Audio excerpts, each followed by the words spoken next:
రామగుండం నియోజకవర్గంలో గడిచిన 2 ఏళ్ల పాలనలో అక్రమ కూల్చివేతలు, బెదిరింపులు జరుగుతున్న అరాచక పాలనకు నిన్నటి రామగుండం మున్సిపల్ ఎలక్షన్లలో కార్పొరేషన్ ప్రజలు కాంగ్రెస్ పార్టీకి చరమగీతం పాడారని రామగుండం మాజీ ఎమ్మెల్యే బీఆర్ఎస్ పార్టీ జిల్లా అధ్యక్షులు కోరకటి చందన్ అన్నారు. గురువారం ఎన్టీపీసీలోని ఓ ప్రైవేటు హోటల్లో ఏర్పాటు చేసిన మీడియా సమావేశంలో ఆయన పాల్గొని మాట్లాడారు. రామగుండం ఎమ్మెల్యే మక్కన్ సింగ్ రాజ్ ఠాకూర్ గుండా రౌడీలాగా వ్యవహరించి నామినేషన్ వేసిన అభ్యర్థులను విత్డ్రాలు చేయించి మున్సిపల్ ఎన్నికల్లో భయాందోళనలు సృష్టించారని, అయినప్పటికీ ఓటర్లు టీఆర్ఎస్ వైపు మొగ్గు చూసి టీఆర్ఎస్ పార్టీ అభ్యర్థులకు ఓట్లు వేశారన్నారు. ఈ క్రమంలో టీఆర్ఎస్ పార్టీ రామగుండం మేయర్ పీఠంను కైవసం చేసుకుంటుందని ఆయన ధీమా వ్యక్తం చేశారు. మీడియా సమావేశంలో మాజీ డిప్యూటీ మేయర్ నడిపెల్లి అభిషేక్ రావు, మురళీధర్ రావు, గోపు ఐలయ్య యాదవ్, మారుతి, మూల విజయారెడ్డి, టిఆర్ఎస్ పార్టీ మాజీ కార్పొరేటర్లు, నాయకులు పాల్గొన్నారు.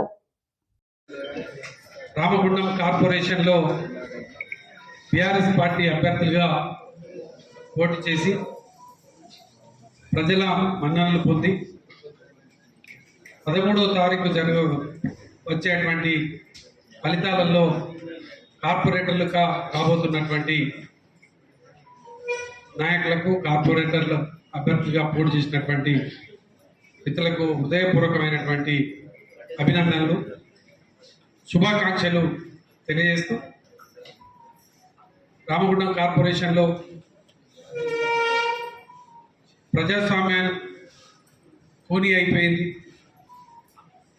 రామగుండం కార్పొరేషన్లో రౌడీల రాజ్యం, పోలీసుల రాజ్యం, కూల్చివేతల రాజ్యాన్ని వ్యతిరేకిస్తూ రామగుండం కార్పొరేషన్ జరిగినటువంటి ఎన్నికలలో ఈ యొక్క ప్రజాస్వామ్య విలువలను కాపాడాలనేటువంటి సంకల్పంతో ఓటు వేసినటువంటి ఓటరు మహాశయులందరికీ హృదయపూర్వకమైనటువంటి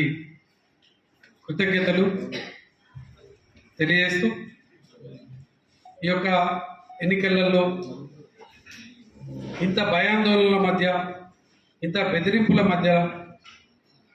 పోటీ చేయడానికే జంకేటువంటి విధంగా ఈ యొక్క అధికార పార్టీ ఎమ్మెల్యే మక్కన్ సింగ్ చేసినటువంటి బెదిరింపులకు నిలబడి పోటీ చేయడమే కాకుండా అనేక ఆర్థిక పరమైనటువంటి ప్రలోభాలకు గురి చేసినా కూడా దాన్ని తట్టుకొని ఈ యొక్క ప్రచారాన్ని, అదేవిధంగా ప్రతి ఓటర్ను కలిసి గెలుపు దిశగా